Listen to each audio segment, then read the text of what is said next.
Hello, everyone. Welcome back.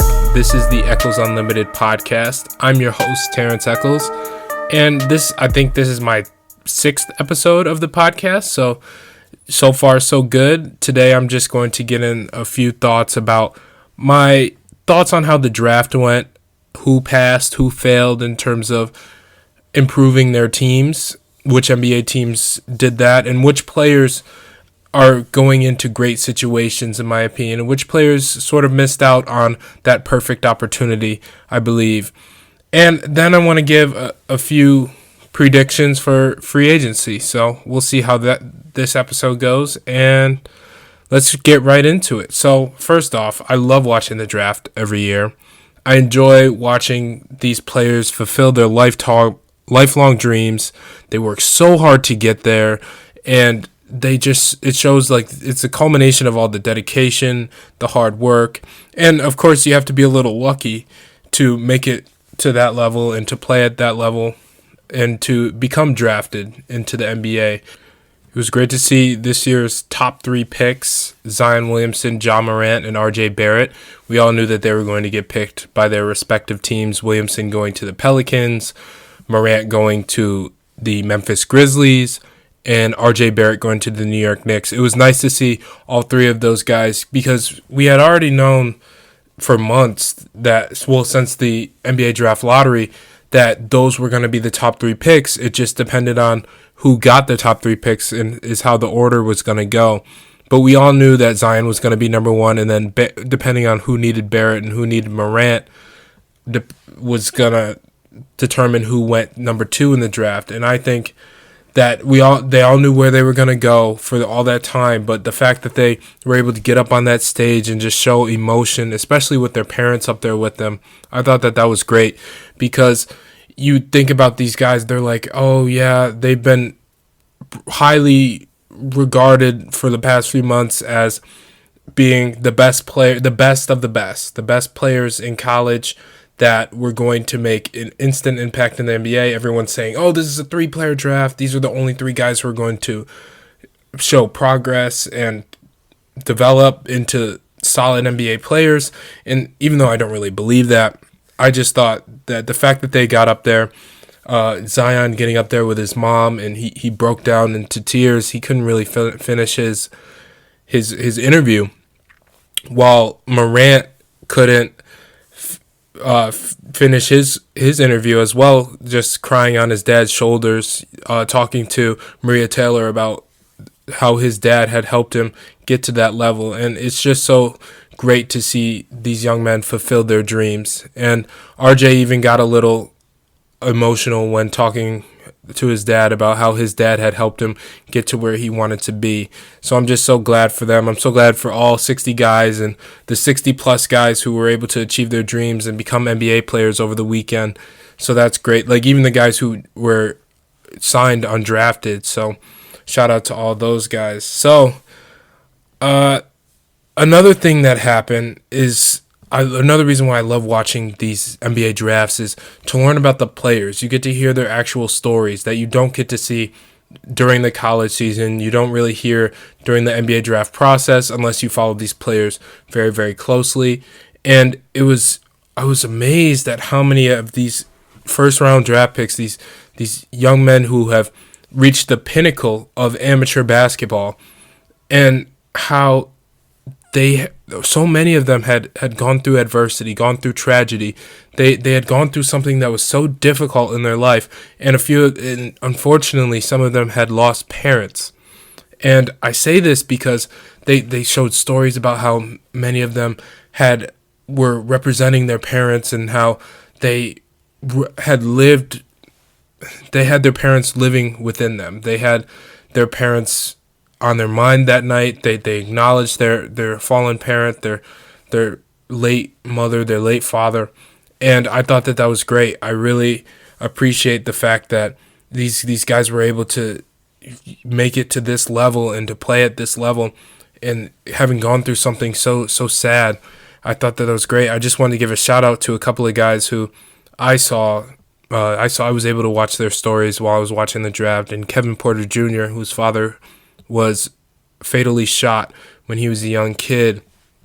DeAndre Hunter, whose father passed away when he was also a young kid, and Matisse Thybulle, who lost his mother just a few years ago to cancer. And those are devastating situations. And Kobe White had lost his father as well, and there's so many more players. Bol, who had lost his father. A lot of those players had lost their parents, and it's sad to see, because you look at other guys who have gone through the draft in recent years, guys such as Jahlil Okafor and Quinn Cook and Julius Randle, who had gone through the draft process, and I had seen that they had also lost their parents, and it's great to see that they were able to push through and persevere through all that adversity, because I can't imagine many things that are tougher in life than dealing with the loss of a loved one, especially a parent. So shout out to all of those guys. Shout out to everyone who has gone through something like that. I just want to give my utmost support and acknowledgement to those who have to deal with that on a day in, day out basis. So getting back to it, some of these guys had inspiring stories. Maybe not the loss of a parent, but they were inspiring nonetheless. So Ja Morant, we talk about him all the time, the guard from Murray State University. He was under-recruited. He was a solid starter his freshman year, came back and had an outstanding sophomore year and turned himself into the number 2 pick of the NBA draft to the Memphis Grizzlies, who's now the centerpiece of their franchise, if you think about it. Him alongside Jaren Jackson, that is a good tandem right there. Jaren Jackson being that stretch big man who could play great defense. Ja Morant being that all-around point guard with elite athleticism, which is at a premium in the NBA right now. So it's great to see those guys being able to pair up, and I'm excited to see what they're able to do together. And another guy who I thought was inspiring, his story, was Jaxson Hayes. Jaxson Hayes didn't start until his senior year of high school. He grew like 6 inches, something like that, in high school. And now, after a year of college, he's a top 10 pick. He was the number 8 pick, I want to say, to the New Orleans Pelicans. And that's an inspiring story in itself. You see a guy who had worked throughout high school to finally achieve that starting spot, and then he was able to earn a scholarship to Texas, University of Texas, and he was able to turn himself into a lottery pick. And then you see another guy like Cam Johnson. Cam Johnson was a low-recruited player. He's a 6'8" wing, shooter, unbelievable scorer for the North Carolina Tar Heels this past season. He received an All-ACC first-team nod, which is such a prestigious honor that some of the top recruits get, like Zion Williamson, R.J. Barrett, Kyle Guy, and DeAndre Hunter were the ones who joined him on that list. So that is a pretty impressive list right there, in my opinion. All four of those guys got drafted as well this year, and so the fact that he was able to find himself on that list, and he was the number 11 pick in the NBA draft. Not many people expected him to go that high, but he was the number 11 pick nonetheless. He's regarded by Javoni and Smith, the two guys for ESPN who do a lot of the draft analysis. Shout out to them; they do a great job with evaluating the talent and assessing them and giving great feedback on who can be effective in the NBA. So those guys are great guys to watch and to listen to about the NBA draft process and different international and domestic recruits. So Cam Johnson, a great story. He went to Pitt for 2 years, graduated. The kid's he's a very smart young man. He then transferred to North Carolina as a graduate transfer with 2 years of eligibility left.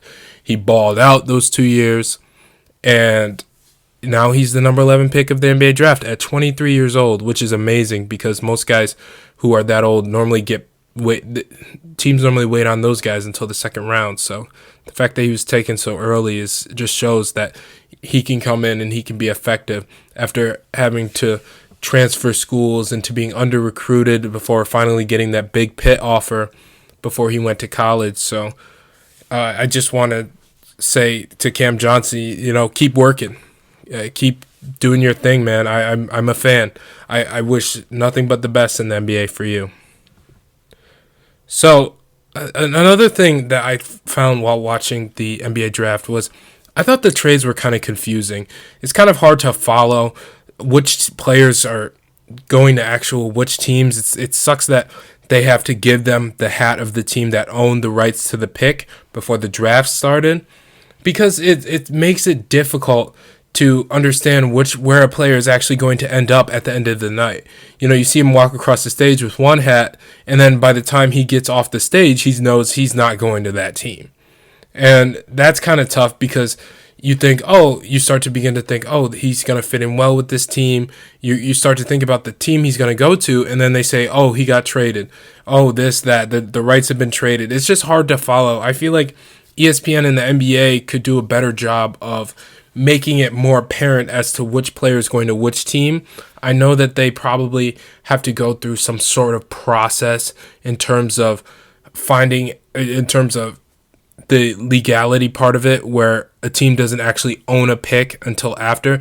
I feel like the ESPN graphics team can do a good job of presenting a graphic that is more accurate, especially by the time a player comes across the stage and we know where the player is actually going to end up in terms of which team traded for the pick. So, that's just a small gripe. I don't really see that being a persistent issue. It's just something that is difficult for fans to follow while they're watching the NBA draft. So now I want to talk about some of the actual picks. And so I just want to see, we'll see where everyone is. I'm excited to see where everyone is when Summer League and training camp starts. I'm excited to see how some of these guys perform in Summer League. I'm actually going to watch a few games this Summer League. I normally watch a few. I like watching the Orlando Summer League for some reason. That's my favorite one to watch. But the Vegas is good too.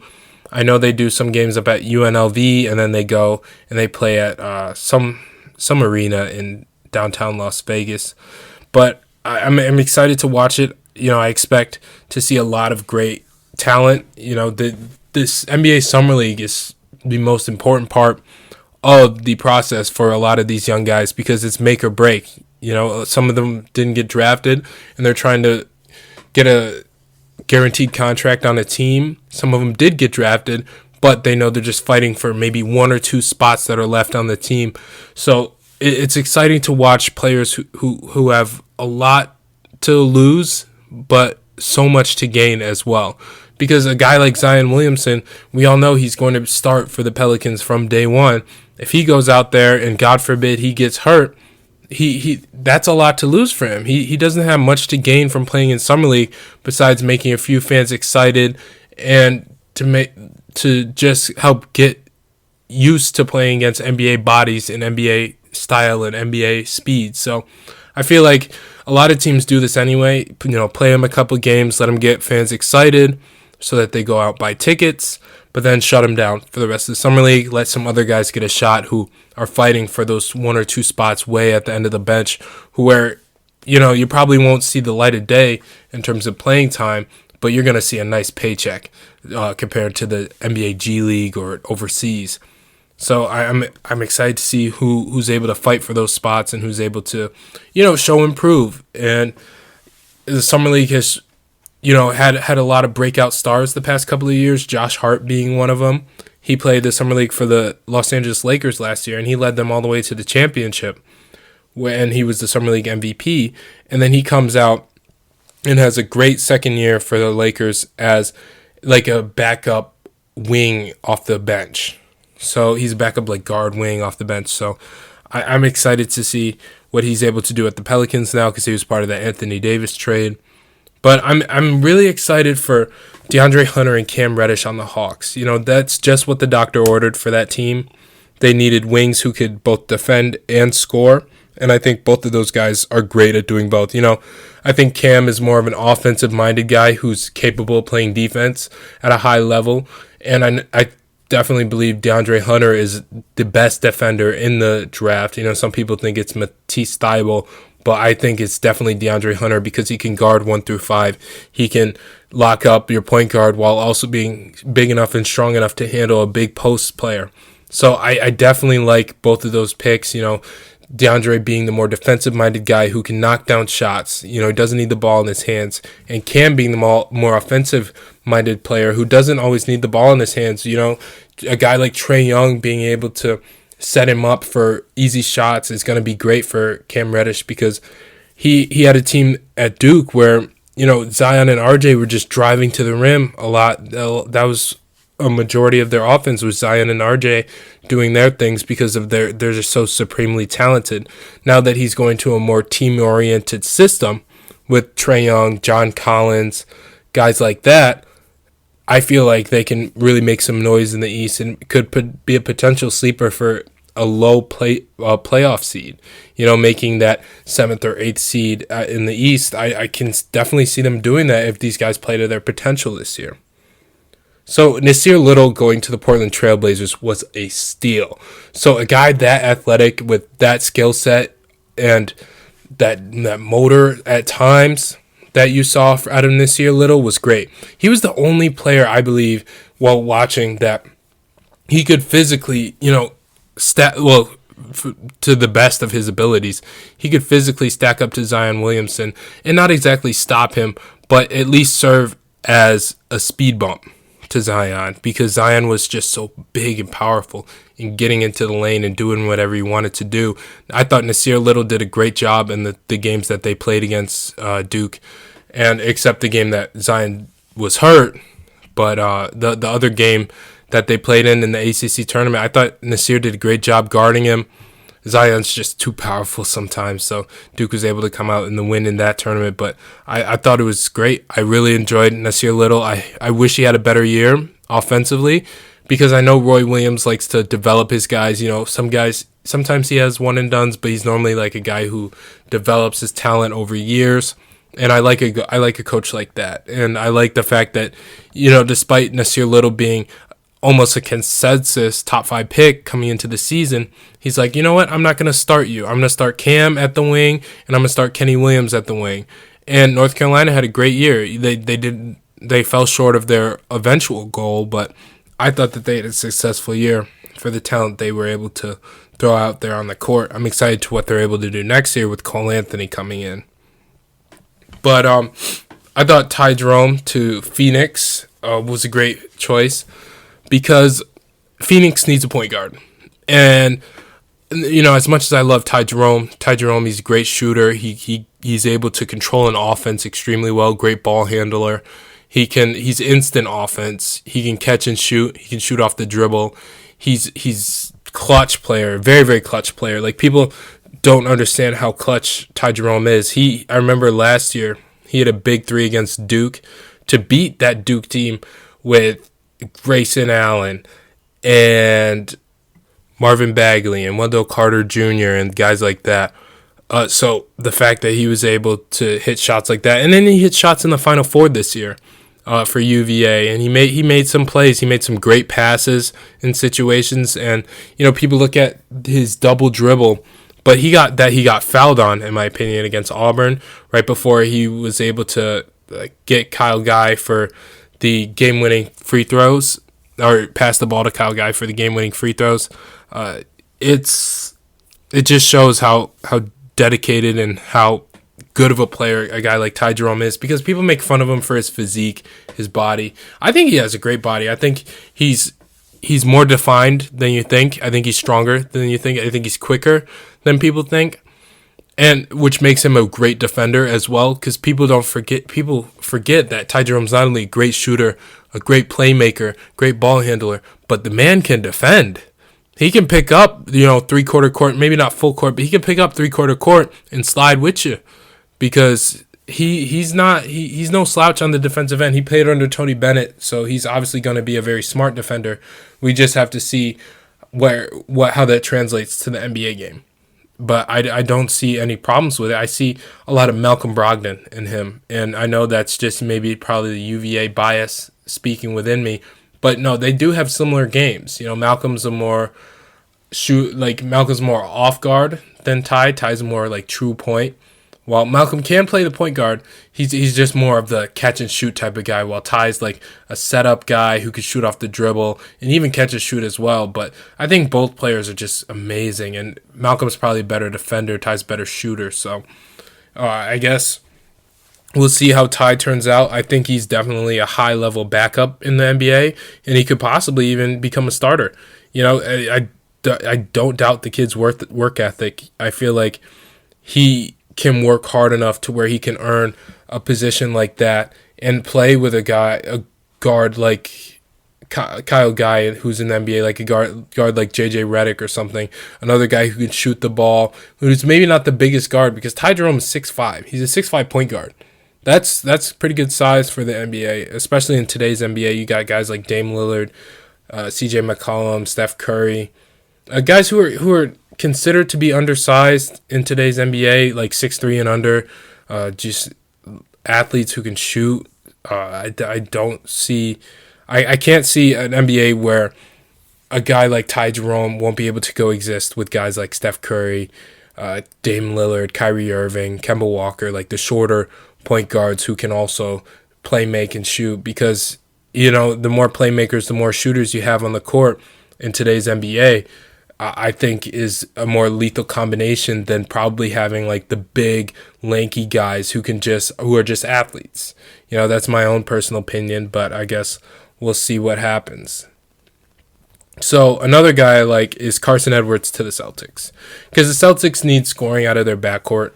They had Marcus Smart coming off the bench, and they had Kyrie Irving, of course. They have Terry Rozier, but there's a chance all three of those guys could leave. So the fact that Marcus Smart will probably be the guy who stays is concerning, because they're probably going to need some scoring out of the backcourt. And I thought Carson Edwards is a phenomenal scorer out of the backcourt. He can shoot the mess out of the ball. He's athletic. He can get to the rim and finish, especially around bigger defenders. But I definitely like it. I like Bol going to the Nuggets. I thought he slid way, way too far in the draft. I think people need to start taking chances on these guys with injuries because of the talent and the raw potential that they have. Especially a guy like Bol being 7'3" and being as athletic and as skilled as he is. I feel like he's almost a can't miss talent. We'll see how his work ethic transfers to the NBA. We'll see how his body, his game transfers to the NBA. But I just hate the fact that scouts doubt these guys just because they got injured. It's an unfortunate circumstance, but that cost him a lot of money last night or a few nights ago when the draft went down. And I just feel for the kid, because I know that he's worked his whole life to get there. He wants to fill in the footsteps of his father, who played in the NBA and who was a great player in the NBA. Being the height that he was, 7'7", one of the tallest in NBA history, he left a legacy, and Bol's just trying to fulfill that legacy himself. So I'm glad to see that he got picked by a good team in the Nuggets. I feel like he'll be able to develop there. I feel like he'll be able to fit in there, especially with a guy like Michael Porter Jr., who just went through a similar situation where he slid further than we had expected because of an injury. It's unfortunate and it's sad, but I definitely think it's for the best to have both of those guys on their roster, because then when the Nuggets are one of the best teams in the Western Conference and they're proving everyone wrong, it's just going to feel a lot sweeter for those two guys. So I was happy to see Kyle Guy get drafted. He got drafted with a 55th overall pick. It was originally owned by the Knicks and then traded to the Kings, so Kyle Guy will be joining the Kings, and I think he's a good fit. He can fit alongside De'Aaron Fox. He's probably going to come off the bench. He can come in, knock down some threes, and he's not going to be a liability on defense that people think he is. You look at a guy like Steph Curry. If he can give Steph Curry effort on defense, then that's all you can ask for. Steph Curry is one of the league leaders in steals every year, and people just don't realize that, because he gets picked on so much in the NBA Finals every year by bigger, stronger guys. Like, what do you want him to do? If he's your worst defender on your team, then your team is pretty good, and that's why the Warriors have won 3 of the last 5 NBA championships, because Steph gives a crap on defense, and he's able to play hard and play well on defense, and he's just underrated defensively. And I hate when teams look at players like who are undersized per se, and they say, oh, he can't defend just right off the bat, when you haven't even seen the guy play defense at this level. You haven't even seen the guy play offense either. I hate when teams and players and everyone just says so many negative things about these young draft prospects when they haven't been given a chance to prove anything, and people doubt them and they hate them, and they give their grievances. They air their grievances with the teams that drafted them. They tell them, oh, you shouldn't have drafted this guy, you should have picked this guy, when the team is just looking out for their best interest. I don't see a single team in the NBA, especially in this era, which is trying to eliminate tanking, that is purposely trying to pick a player that is not going to benefit their team. If the team is picking the player, then they have guys who make a lot of money every year to go around in these gyms and to look at the talent. And if they see talent and they see potential in a player and they feel like they would fit well in their program and that they would be able to develop and become a great player, then I don't see why there is a need to hate and a need to doubt and a need to air your grievances with some of these NBA prospects. Because if you really think about it, these are the cream of the crop. The best players in Division I are NBA prospects. The best players overseas are NBA prospects. So these guys are no slouches, okay?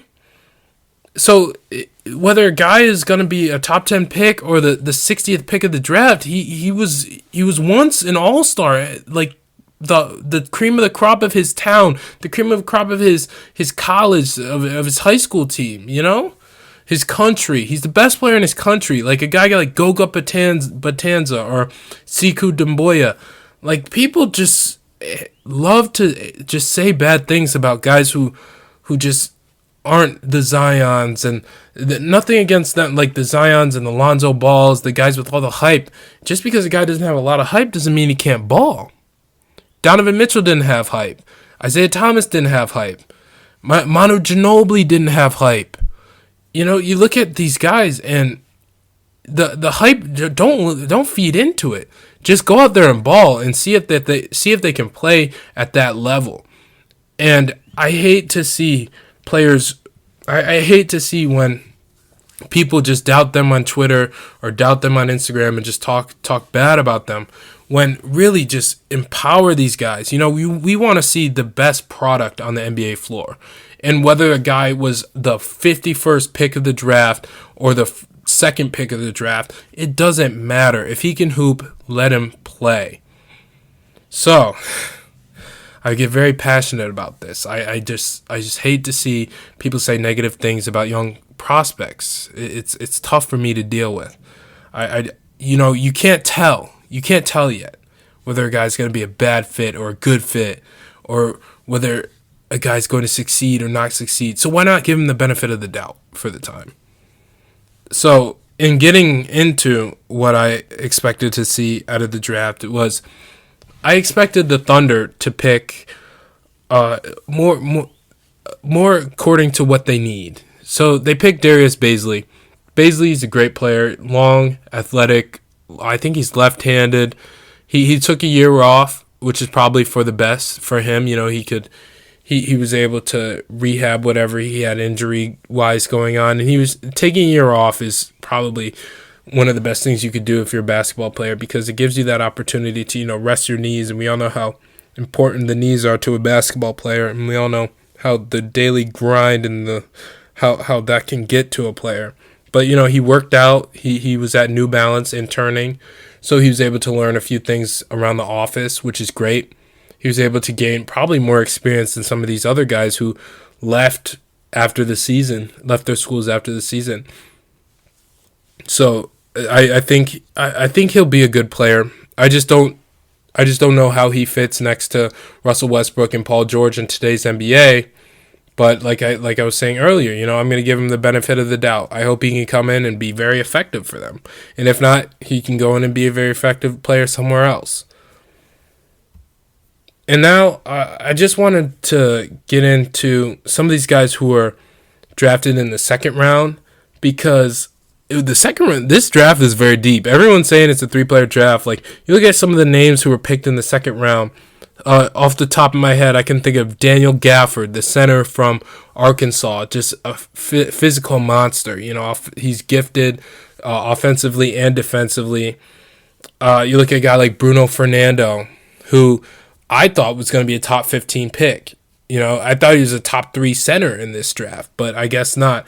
He got picked in the second round. Kyle Guy, who I mentioned earlier. Terrence Mann, who led a Florida State team to the championship of the ACC tournament, as well as, I believe, the Elite Eight of the NCAA tournament. So I don't sleep on Terrence Mann. Tremont Waters, very quick, athletic point guard. He's not really going to jump out of the gym, but he's going to get into the lane and make a play. He can pass, he can shoot, he can score, he can do whatever you need him to do out of that point guard position. He's a little bit undersized, which is fine, because guys have had success at being smaller guys than him have had success in the NBA. So I'm excited to see how he does. Jaelyn Hands, the athletic point guard he was a top point guard in the 2017 recruiting class. He didn't come out. He came out last year, decided to return to UCLA for another year. We also that viral clip of him being a leader for UCLA and how he was lifting Moses Brown's head up after a poor play in a game against, I believe it was Oregon, that UCLA ended up going into overtime and winning, I believe. But you saw him lift his head up, and that just shows great leadership. He's a great teammate, so I wish nothing but the best for Jaelyn Hands. And now I just want to talk about a couple of guys who didn't get drafted, who I think are going to be great players. So Tyus Battle being one of them. He was a guaranteed first-round pick last year. He came back to Syracuse in an attempt to win an NCAA tournament, an attempt to improve his draft prospects, and an attempt to improve as a player and as a man. And he didn't get drafted the other night. And he still had a year of eligibility, but everyone knew he wasn't going to come back after his junior year, after almost being a first-round pick after his sophomore year. That's unfortunate, but I know he's just going to use that as motivation and that he's just going to continue to grow and achieve better things than, being worried about getting drafted to a teammate that may not be a good fit for him. So I'm glad the Timberwolves picked him up. They could use a guy like him, a scoring combo guard who sits at 6'6" and who was at the tops of the ACC in steals for a couple of years, and who's hit big shots. He's clutch. He had a game winner against Clemson, he had a game winner against Clemson his freshman year. He had a game winner against Georgetown his sophomore year or junior year, and he played well in the NCAA tournament his sophomore year and led Syracuse to a Sweet 16. And his teammate O'Shea Brissett also didn't get drafted. He was a sophomore out of Canada who went to Syracuse as well, and he's a versatile talent. He's very consistent. He's a great rebounder, and he can shoot. So I'm excited to see what ends up happening to him.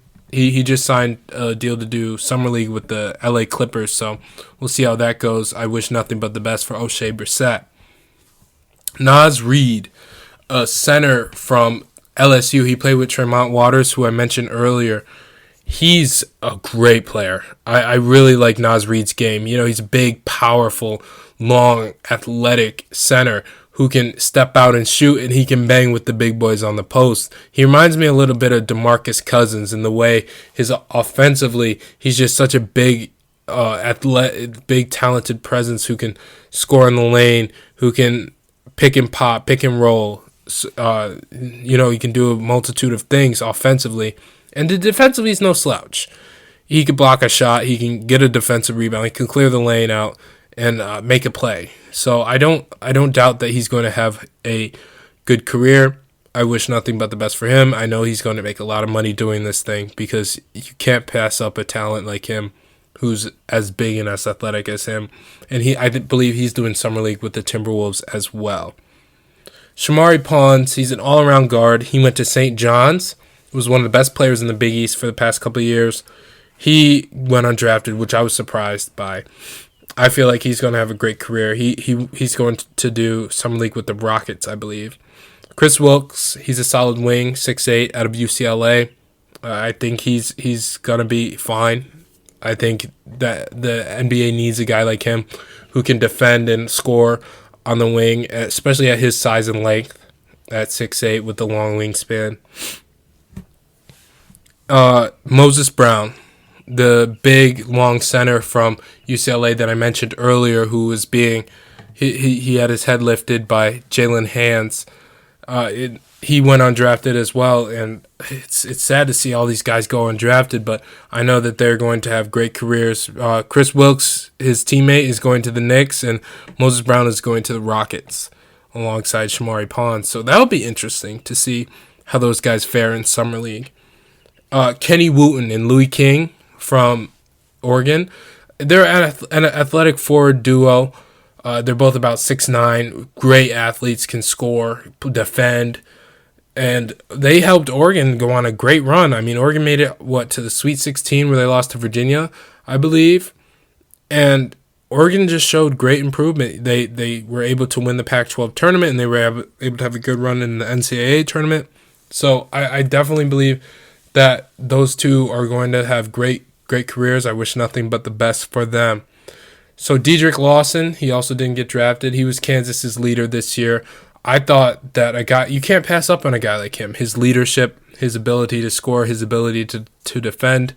But, teams passed up, and now he's just going to have to prove himself in Summer League.